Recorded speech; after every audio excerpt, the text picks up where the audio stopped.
नमस्कार। कार्यक्रम अफसरनामा में आपका बहुत बहुत स्वागत है। और आज इस कार्यक्रम में हमारे साथ भारतीय प्रशासनिक सेवा के 2010 बैच के आईएएस ऑफिसर हैं दीपक सक्सेना जी। और एक ऐसे अधिकारी के तौर पर उनकी पहचान होती रही है जो अपने कर्तव्य पालन को लेकर पूरी मुस्तैदी के साथ एक मानवीय पक्ष को भी ध्यान में रखते हुए आगे बढ़ते रहे हैं।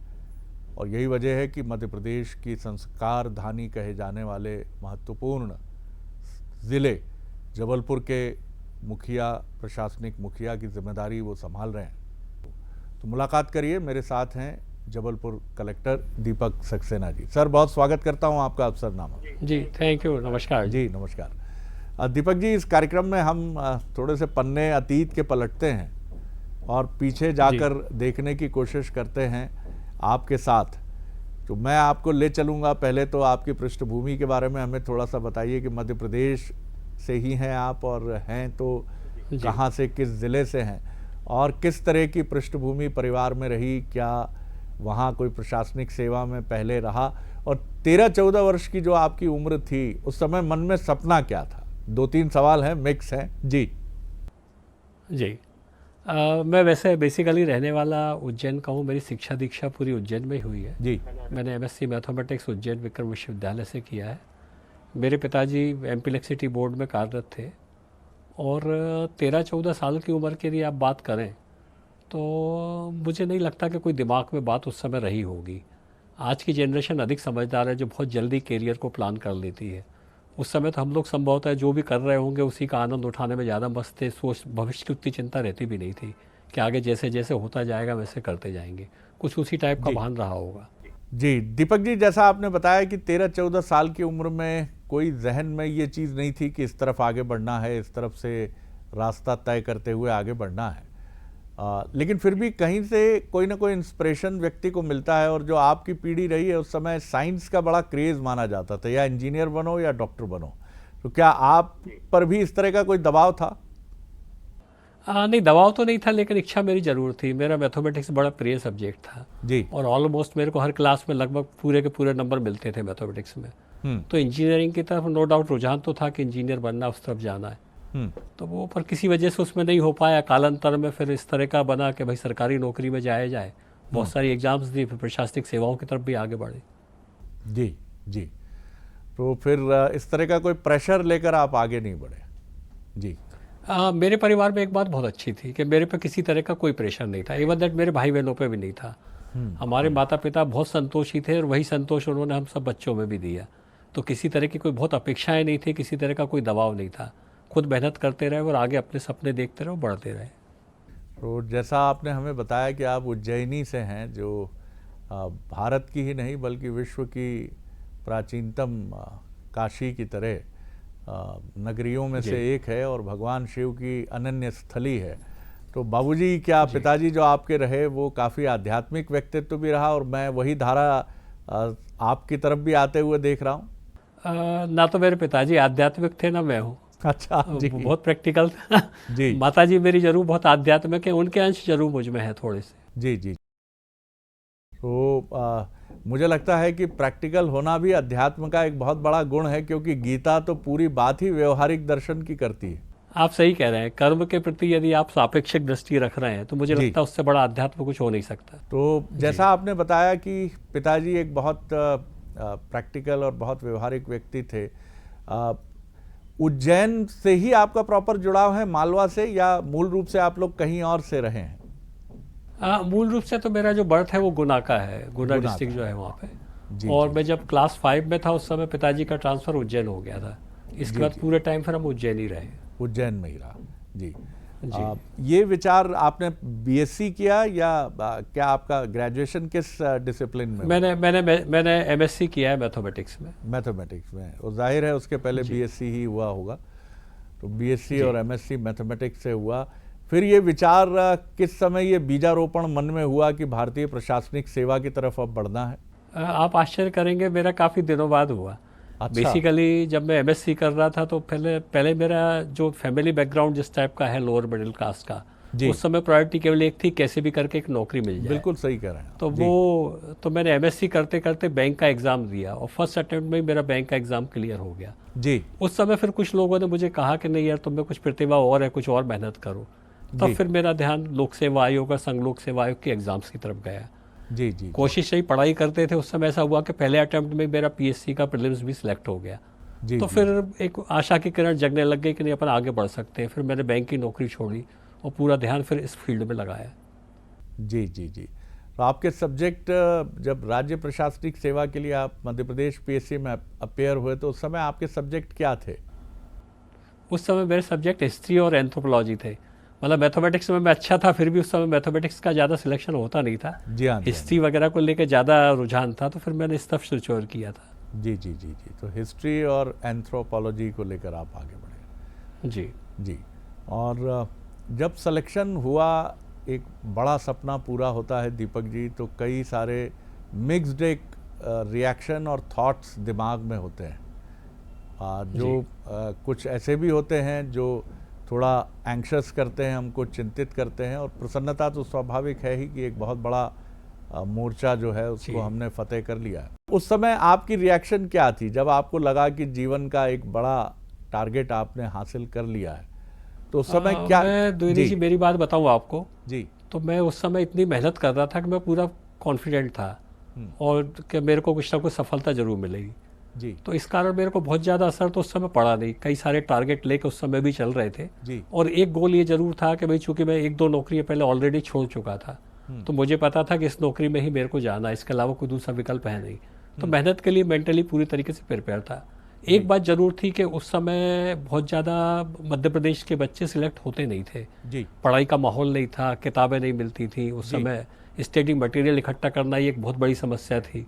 तो आप मेहनत कितनी भी कर ले लेकिन स्टडी मटेरियल नहीं है तो आप उस दिशा में आगे बढ़ नहीं सकते थे। तो मध्य प्रदेश से कम लोग सिलेक्ट होते थे, उज्जैन से भी कम ही होते थे। तो जाहिर है कि हम लोग जब सिलेक्ट हुए, मैं जब सिलेक्ट हुआ तो शहर के लोगों ने काफ़ी हाथों हाथ लिया। तो वो एक उत्साहवर्धन तो होता ही है, साथ में एक दिमाग में एक बात और आती है कि भाई अब जिन लोगों ने अपने को इतना उत्साह दिया है उनके द्वारा जो आपके प्रति रखे गए हैं कि क्या काम करना है उस पर भी खरा उतरना है। आपकी पूरी बातचीत से अब तक की दीपक जी ये चीज़ बिल्कुल मुझे समझ में आ रही है कि जीवन को आपने बहुत स्पष्टता के साथ, बहुत ट्रांसपेरेंसी के साथ देखा है और ये गुण पिताजी से आपको मिला है। और एक आंतरिक मजबूती जो है, इंटरनल एक जो स्ट्रेंथ है, वो संभवतः माताजी से ये गुण आपके भीतर आया है। और ये दोनों चीज़ें जी जी जी बोलिए। नहीं, मैं बड़ा इस मामले में भाग्यशाली मानता हूँ। मेरे माता और पिता दोनों ही बहुत स्ट्रांग व्यक्ति रहे, दोनों ने बड़ा संघर्ष किया है जी। और सबसे बड़ी बात है कि वो अपने आदर्शों से कभी डिगे नहीं। उन्होंने हम बच्चों पे कभी प्रेशर नहीं डाला, पूरी स्वतंत्रता दी, अपने सपने हमारे ऊपर नहीं थोपे। एक बहुत बड़ी बात होती है किसी बहुत बड़ी बात, बहुत बड़ी बात है जी। मैं प्रणाम करता हूँ क्योंकि ये जिस दौर में आप आगे बढ़ रहे थे और स्कूल से निकलकर कॉलेज में आगे बढ़ रहे थे, वो दौर पेरेंट्स की एक बड़ी, आज भी ऐसा नहीं है कि 2024 में चीज़ें बदल गई हैं, आज भी नहीं बदली है, वैसी है, आज भी वही है। क्योंकि मैं देखता हूँ कि कई बार जब सुबह 4 या 5 बजे मैं बच्चों को देखता हूँ क्रिकेट स्टेडियम जाते हुए और उनके पिताजी गाड़ी में उनके लिए ग्लूकोज और तमाम सुविधाएं लेकर जाते हैं, तो मैं देखता हूँ कि सपोर्ट भी है लेकिन उसके साथ कहीं ये भी है कि बच्चा बहुत आगे जाए। लेकिन आपके पेरेंट्स ने जो भाव रखा वो बहुत मजबूत था। जब सिलेक्शन के बाद आप आगे बढ़े तो क्या मन में कुछ ऐसा भी रिएक्शन था कि ये एक बड़ी प्रीशियस चीज़ तो है, मूल्यवान चीज़ तो है, लेकिन अब यहाँ कई तरह के प्रेशर भी सामने आते हैं, मुझे उनसे भी जूझना है, कुछ मन में इस तरह का भाव था या क्लैरिटी थी बहुत एकदम? नहीं, मेरे को बड़ी क्लैरिटी थी। वो क्लैरिटी आज भी मेरे माइंड में है। मुझे पता था कि मुझे क्या काम करना हो, क्या काम नहीं करना, और मैं लगभग उसी लाइन पे, मतलब जो मैं पहले दिन जब मैंने नौकरी ज्वाइन की थी और आज जब मैं कर रहा हूँ, लगभग मैं उसी लाइन पे चल रहा हूँ जी। तो उस क्लैरिटी मुझे कभी कोई दिक्कत नहीं गई। ये आपने बड़ी खूबसूरत बात कही कि ये भीतर की उस स्पष्टता से ये बात आती है आपके व्यक्तित्व में, जब आप राग, द्वेष, अपेक्षा और तमाम चीज़ों से जो कहीं ना कहीं चिंता, डर या आसक्ति पैदा करती हैं, आप उनसे अलग होते हैं, तब आप इन चीज़ों को ऐसे देख पाते हैं।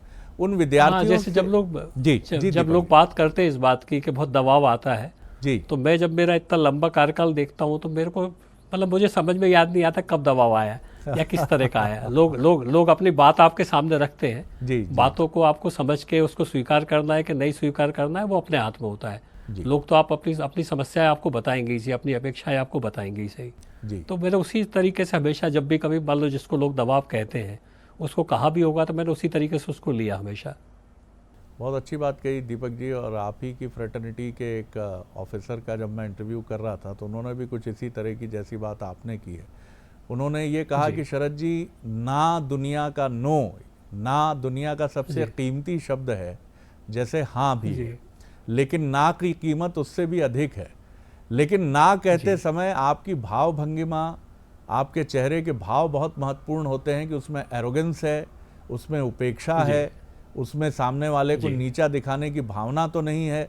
अगर आप इस तरह से ना बोलेंगे तो आप उलझेंगे, लेकिन अगर आप विनम्रता से ना कहना आपको आता है तो दुनिया बुरा नहीं मानती। आप सहमत हैं इससे? मैं बिल्कुल 100% सहमत हूँ। इवन दैट मैं द्विवेदी जी आपको बताऊँ जी, मैं तो ना जब बात करता हूँ लोगों से, ना तो मैं सामने वाले से ही कहला लेता हूँ कि हाँ साहब आप नहीं कर सकते, मैं होता तो मैं भी नहीं कर सकता। वाह सर, वाह वाह। आपके सर बच्चे जो हैं वो क्या कर रहे हैं अभी? मेरे 2 बच्चे हैं, एक बेटी और एक बेटा है जी। दोनों सर्विस कर रहे हैं, मतलब अपने प्रोफेशनल लाइफ में आ चुके हैं। दोनों क्रिएटिव फील्ड में हैं और लेखन कार्य करते हैं। अरे वाह, बहुत अच्छी बात है। तो आप एक युवा, दोनों ही युवा हैं, उनके अभिभावक हैं, पिता हैं। तो मुझे ज़रा बताइए कि आज की युवा पीढ़ी को आप अपने अनुभव से, क्योंकि आपने बहुत, ये हम भी जानते हैं इस चीज़ को, आपके पिछले करियर को हम देखते हैं, तो एक बहुत संतुलित अधिकारी, अपराइट ऑफिसर का आपका करियर है।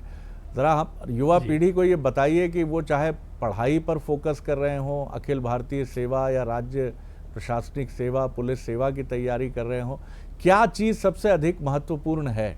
जी।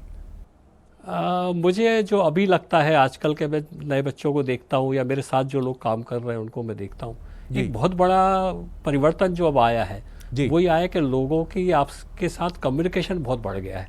जी, जो सोशल मीडिया के माध्यम से हुआ है, अपने इंटरनेट के माध्यम से हुआ है, टीवी के माध्यम से हुआ है, तो उस नए तरीके का जो एडमिनिस्ट्रेशन आ गया है उस पर लोगों के साथ आपका इन्वॉल्व होना बहुत ज़रूरी है, लोगों के साथ कम्युनिकेशन बढ़ाना बहुत ज़रूरी है। जैसे पहले अफसरी होती थी वैसी अफसरी अब आप नहीं कर सकते। आपको फील्ड में उतरना पड़ेगा, लोगों से बात करना पड़ेगी, उनकी बात को समझना पड़ेगा। यदि आप उनका काम नहीं कर पा रहे हैं तो उनको समझाना पड़ेगा कि हम इस वजह से काम नहीं कर पा रहे हैं। तो वो एक उत्तरदायित्व तो बहुत बढ़ गया है। ये आपने बहुत महत्वपूर्ण बात की। सर, आपका तो तनाव प्रबंधन बहुत अल्टीमेट रहा। जिस तरह से मैं आपको सुन रहा हूँ कि आपने कभी प्रेशर को फील नहीं किया, लेकिन ये बहुत कठिन काम है कि हम तनाव का नियोजन करें। कैसे करते हैं आप तनाव का नियोजन? तनाव, मुझे एक तनाव रहता है, मैं आपको बताऊं, मतलब बहुत रहता है वो रहता है टाइमलाइन में परफॉर्मेंस करने का। जैसे मान लो मैंने किसी टास्क की टाइमलाइन डिसाइड करी कि मैं संडे को काम कर लूंगा जी, तो मेरे को शनिवार से ही तनाव चालू हो जाता है। तो उससे मेरे को एक नई, मतलब हमेशा मुझे इस बात का वो रहता है, चैलेंज रहता है कि जो टाइमलाइन मैंने तय की है उससे एक दिन पहले काम कंप्लीट कर लूँ। ये मैं पढ़ाई के समय भी करता था और अभी भी करता था।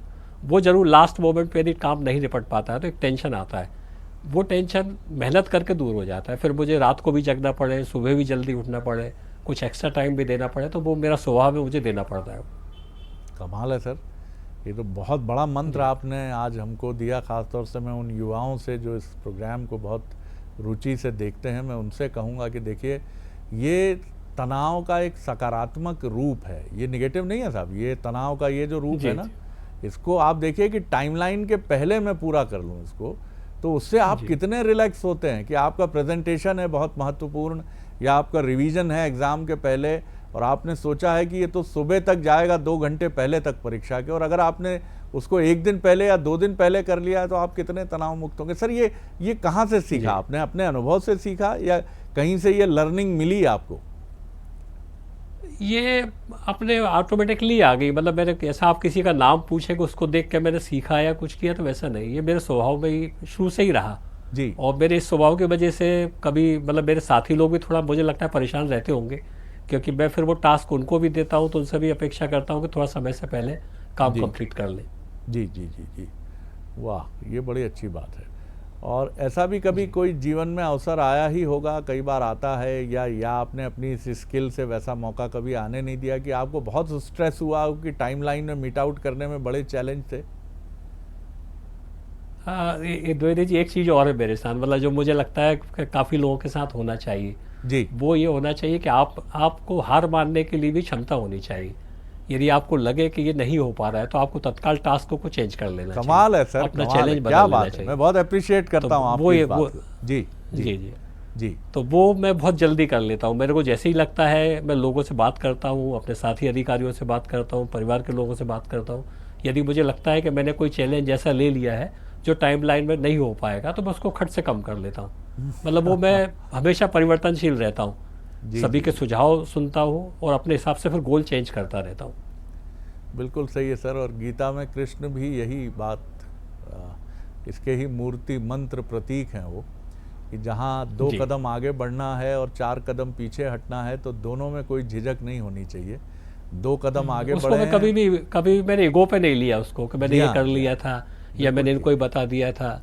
तो वो हमेशा मतलब हार को स्वीकार करने का भाई मन हमेशा रहा है कि जी यदि आप जी, नहीं कर पा रहे हैं तो पीछे हट जाइए, कोई दिक्कत नहीं है उसमें। बिल्कुल आपने ठीक है। और मुझे फिर महाभारत कौंधी की, जब कई बार प्रतिपक्षी के तीखे हमलों के बीच जब कृष्ण जो सारथी थे अर्जुन के और वो रथ पीछे ले जाते थे तो अर्जुन को ये बात बहुत चुभती थी।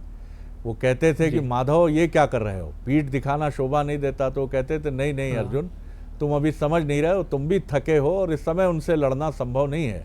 इस समय वो अपनी फुल जी, एनर्जी में है। हम आएंगे, हम लौटेंगे, हार नहीं मान रहे हैं, लेकिन अभी हमारा पीछे जाना ही उचित होगा। तो यह आपने जी, फिर जी। एक गहरी ऐसी बात बताई जो बहुत नहीं, व्यवहारिक भी है। प्रशासन में ये प्रवृत्ति पालना बहुत ज़रूरी है। आप बहुत यदि जरूरी। ईगो लेने लग जाएंगे और वो अहम पाल लेंगे कि मैं ही कर सकता हूँ, इस टाइम में कर सकता हूँ, वो फिर दिक्कत जाती, तनाव उसी वजह से आता है। जी जी जी। सर आपकी जो जीवन संगिनी है वो भी क्या वर्किंग रही या वो हाउस वाइफ रही? और नहीं, मेरी मेरी वाइफ जो है वो हाउस वाइफ है। जी और जी मैं बात कहूँ आपको, बल्कि उनकी जो प्रशासनिक समझ है वो जी, मेरे से ज़्यादा है। वाह। कई लोग मुझे बात करते हैं, मेरे से जी बात ये करते हैं कि आप जो है इतने सारे मैसेज कैसे पढ़ लेते हो, व्हाट्सअप कैसे देख लेते हो, अखबार कैसे देख लेते हो। जी अब मैं आज आपको ये खोलता हूँ कि पूरा मेरे व्हाट्सअप मैसेजेज हैं, मेरे ईमेल हैं, मेरे अखबार की जो कटिंग्स हैं वो मेरी वाइफ ही चेक करती हैं आप सामान्य तौर पे, और वो फिर मुझे बता देती है कि आप इसको ज़रूर देख लेना, ये गड़बड़ चल रहा है। तो हम्म। वो मुझे काफ़ी सपोर्ट उनका, मतलब न जी, केवल पर्सनल लाइफ में बल्कि प्रोफेशनल लाइफ में भी उनका मिलता है। आपकी बातों में सर जो समझ है, जो एक सफाई है और जो एक क्लैरिटी है, वो ये बताती है कि एक जीवन साथी के तौर पर आप बहुत ही अल्टीमेट रहे हैं। कभी उनसे मुलाकात होगी तो मैं जी, ज़रूर इसकी कोई पुष्टि ज़रूर करने की ज़रूर। आवश्यकता नहीं है, लेकिन मैं वो प्रसन्नता ज़रूर उनके चेहरे पे देखूंगा। जी लेकिन जी एक जीवन साथी के तौर पर आपने जैसा उनकी एक बहुत बड़े गुण को हमारे साथ शेयर किया, बाकी एक अधिकारी जी कई चैलेंजेस से जूझता है, दिन रात उसके हाथ में नहीं है, कोई बड़ा टास्क है जी तो न सुबह न शाम आप उसी काम में लगे हैं। ऐसे में एक हाउस मैनेजर के तौर पर जो पत्नी है, आप उनको कितना जी। किस तरह से देखते हैं? और इस पर आपकी एक ज़रूर टिप्पणी, क्योंकि महिलाओं का इसमें जो जीवन साथी के तौर पर जो योगदान है वो अमूल्य है। मैं देखिए, मैं बड़ी एक सीधी सी बात करूं हम्म कि मतलब मेरी माँ जो है, माँ हम्म हमेशा बेटे का पक्ष लेती है हम्म। और हमेशा उनको बहू में कुछ ना कुछ कमियां दिखती हैं। और मेरे घर में उल्टा है मेरे घर में उल्टा है जी कि वो मेरी माँ हमेशा मेरी वाइफ का साथ देती है और हमेशा मुझे डांटती रहती है। तो एक ये बड़ी बात है ये कि जी आप कैसे जी मैनेज कर रहे हैं घर को, खासतौर से जैसे हम लोग प्रशासनिक सेवाओं में समाज को समय नहीं दे पाते, घर को समय नहीं दे पाते, रिश्तेदारों को समय नहीं दे पाते। ऐसे में आपके जो लाइफ पार्टनर हैं वो यदि इन कमियों को पूरा करते हैं तो ये बहुत बड़ी बात है। इससे ये बहुत बहुत टेंशन बड़ी से बात मुक्ति है। मिलती है, आप अपनी सेवाओं के प्रति ज़्यादा समय दे पाते हैं। बिल्कुल आपने ठीक कहा। और उसी के साथ आपकी माताजी को भी मैं प्रणाम करूंगा कि वो जी इतने अद्भुत भाव से संचालित हैं, जो एक बहुत सर्वश्रेष्ठ और सर्वोत्कृष्ट मानवीय गुण है। क्योंकि एक जी स्वाभाविक कुछ चीज़ों को लेकर इनसिक्योरिटी होती है, जो एक बड़ा क्लासिकल एग्जाम्पल होता है सास और बहू का, लेकिन जी यहाँ कहानी आत्मविश्वास से भरी है और सत्यता से भरी जी है कि हमारी बहू जो हैं वो बेमिसाल हैं तो हैं, अच्छी हैं तो हैं। जी और जी आगे नहीं, दोनों बढ़ूंगा मैं। देखिए क्या होता है, सास और बहू की राय सामान्य तौर पे मिलती नहीं है। मिलती नहीं पर है, मेरे बिल्कुल। बारे में राय दोनों का, मेरे बारे में दोनों की राय एक है कि थोड़े नासमझ है, तो वो मेरे से बारे में मिलती है एक राय है उनकी। जी आज जीवन की फिलॉसफी दीपक जी, हम लोग आज जिस युग में बात कर रहे हैं उस युग को कहा जाता है कि तनाव का युग है। और हम जिस तरह से देखते हैं कि फिनलैंड जैसे देश या भूटान जैसे देश जो प्रसन्नता की बात करें, स्वस्थ होने की बात करें, तो उसमें बड़ी अच्छी रैंकिंग रखते हैं। लेकिन गीता के दर्शन वाला भारत, 140 करोड़ की आबादी वाला भारत, और उसमें भी जो मध्यम वर्ग है और उच्च मध्यम वर्ग है और जो धनाढ्य वर्ग है, और निम्न तबका तो अपनी परेशानियों से जूझता ही है, उसके पास भी बहुत तनाव है। लेकिन जिनके पास जीवन के लिए सारी चीज़ें हैं, अच्छी चीज़ें हैं, वो अगर तनाव में हैं तो ये चीज़ समझ से थोड़ी परे भी होती है। इस पर आप क्या कहेंगे? मेरा पूरा मामले में सोचना केवल एक ही है, अपेक्षाएं हैं जो आपको परेशान करती है। बिल्कुल ठीक बात है। कुछ राग है जो आपको परेशान करते हैं, कुछ द्वेष है जो आपको परेशान करते हैं। उस पर आप जितना नियंत्रण रख लेंगे, जितना आप स्थित प्रज्ञ हो जाएंगे, जितना मिल रहा है उतने में खुश होना सीख लेंगे, तो वो उसके अलावा कुछ आप कर नहीं सकते। नहीं तो आप परेशान होते रहेंगे, होते रहिए, किसी को कोई फर्क नहीं पड़ता उससे। आप अपने जीवन की फिलॉसफी को कैसे डिफाइन करते हैं सर? मेरे जीवन के फिलॉसफी को यदि आप समझे तो मैं काम करने में काम करता हूँ बस में। मुझे जो मिल जाए काम उसको मेहनत से करता हूँ, ईमानदारी से करता हूँ, और उसमें कुछ ना कुछ अच्छा करने की कोशिश करता हूँ, किसी भी तरह का काम हो।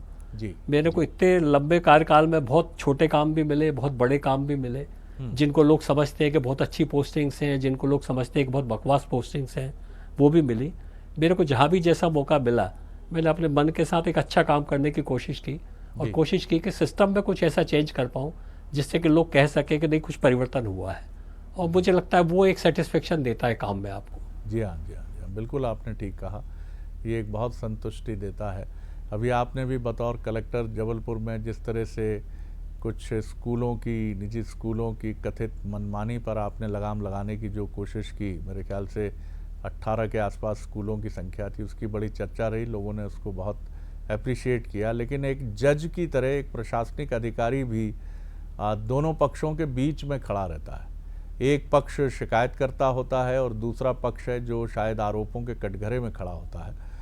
क्या पंच परमेश्वर की एक दुविधा आप भी हमेशा अनुभव करते हैं? इसको लेकर एक कहीं इसको लेकर भी एक बेचैनी रहती है मन में कि मैं आरोपी पक्ष और शिकायतकर्ता पक्ष के बीच में कहीं सत्य को ढूंढ पाऊं? वो कई बार आई है। वो आप यदि देखें प्रशासनिक सेवाओं में क्या होता है कि आपके इतने लंबे कार्यकाल जब आपका रहता है तो बहुत सारे लोगों के साथ आपके संबंध बन जाते हैं, पहचान बन जाती है, आप मिलते हैं, लोग करते हैं, तो पंच परमेश्वर स्थिति जैसी कई बार आती है। पर वो उस समय निर्णय जाहिर है कि आपको लेकिन अंत में जो कर्तव्य परायणता की भावना है वही रोशनी बनती है, वही मार्गदर्शक बनकर बताती है कि इनको हम समझा लेंगे, लेकिन निर्णय तो हमें वही करना है जो सत्य है, क्योंकि सेटिस्फेक्शन आपको वही देगा। यदि आप गलत निर्णय लेंगे तो आपको दिक्कत होगी। आखिरी प्रश्न आपसे कर रहा हूँ कि इस मकाम जहाँ तक आप आए हैं, अपने को रिलैक्स करने के लिए, अपने को सहज रखने के लिए, क्योंकि कई बार स्मृति बहुत कष्ट देती है दीपक जी, ऐसा अध्यात्म कहता है कि मैं क्या हूँ। ये चीज़ हमें बहुत भ्रम में भी डालती है कि मैं भारतीय प्रशासनिक सेवा का एक वरिष्ठ अधिकारी हूँ, एक बड़े ज़िले का मुखिया हूँ, फिर और आगे चलें तो मैं कमिश्नर हूँ, और आगे चलें तो एडिशनल चीफ सेक्रेटरी हूँ, और आगे चलूँ तो चीफ सेक्रेटरी हूँ। इसी तरह जो पदों की ये जो महिमा है, ये कई बार हमारे जहन में इस तरह भी बैठ जाती है जो फिर एक दिन ये नहीं भी होगी। कोई भी रहे, मैं संपादक हूँ लेकिन कल नहीं रहूँगा, ये चीज़ मैं भी जानता हूँ, लेकिन कई बार ये चीज़ मुझे बेचैन भी करती है, कर सकती है। इससे निजात पाने का मैकेनिज्म भी कुछ आपने ढूंढ रखा है? मैंने देखिए, ईमानदारी की बात करूँ, मैं 2-3 चीज़ें बड़ा अभी से कर रहा हूँ मैं जी। एक तो मैं मॉर्निंग में रनिंग करना, लोगों के साथ मिलना, छोटे बच्चों के साथ मिलना, कॉलेज के बच्चों के साथ मिलना, उनके साथ कुछ एक्टिविटी करना, ये काम मैं करता रहता हूँ। इससे मुझे लगता है उनसे मुझे सीखने का मौका भी मिलता है, दूसरा मुझे धरातल पर रहने में भी मदद मिलती है जी। दूसरा मैं कुछ हॉबीज़ मैंने ले रखी है जिनको मैं टाइम पे करता रहता हूँ। मुझे लगता है यदि मैं रिटायर्ड होऊंगा तो मेरे पास 2-3 काम अभी से मैंने ऐसे ले रखे हैं जिनसे कि मैं समाज के साथ भी जुड़ा रहूँगा और अपना समय भी पास कर सकूँगा। अब अभी ये रिटायर्ड तो अभी हुए नहीं है, इस नौकरी के बाद कैसी मनोदशा बनेगी कह नहीं सकते, पर बाकी अधिकारियों की देख के सीखते तो है ही सही। जब आप लोगों को लगता तो है कि भाई इस तरह का रहा है तो अपने साथ ना रहे, तो उसकी एक तैयारी तो है। शायद जब मौका आएगा तो उसको भी पार कर लेंगे। बहुत सुंदर बात कही सर आपने, और मुझे एक नामचीन अभिनेता का इंटरव्यू याद आया आपकी बात पर।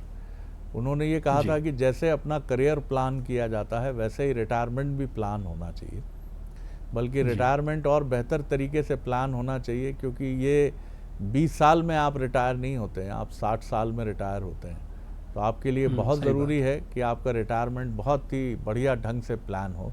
सर बहुत अच्छा लगा दीपक जी आपसे बात करके। मैं आपको ढेरों शुभकामनाएं आपके आने वाले करियर के लिए, आपके जीवन के लिए, और हमें बहुत अच्छा लगा आपसे बात करके। बहुत शुक्रिया। तो ये थे Deepak Saxena ji. Thank you sir, जो जबलपुर कलेक्टर हैं, 2010 बैच के IAS ऑफिसर हैं। इसी के साथ इजाज़त दीजिए। अफसरनामा में इतना ही। नमस्कार।